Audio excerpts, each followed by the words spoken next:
namozga ulgurmayman, qazo qilaman degan odamlarni bugungi kunda qo'pol qilib aytganda ular kazzoblar, yolg'onchilar ular. Qarang bir, mana mashina haydaydiganlar nimaga ulguradi qarang. Telefonda gaplasha oladi. Mashina hayday oladi. Tezlikni oshirmaslik uchun yo'llarda turgan mashinalarni yoki yo'llarda yurgan tezlikni oshirmaslik uchun radarlarni ko'ra oladi. Musiqa yoki bir narsa tinglay oladi. Oldida bir odam bo'lsa gaplasha oladi.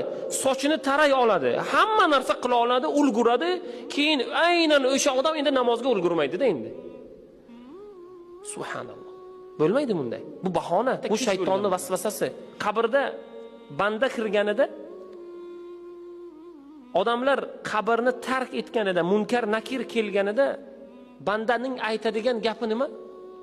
Da'ni fayusolli. Meni qo'yib yuboringlar, ehson qilay. Meni qo'yib yuboringlar, men zikr qilay emas. Meni qo'yib yuboringlar, 2 rakat namoz o'qiy deydi.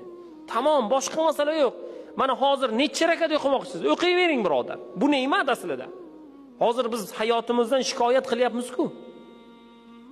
Aslida bu ne'matligini biz bugun tushunmayapmiz.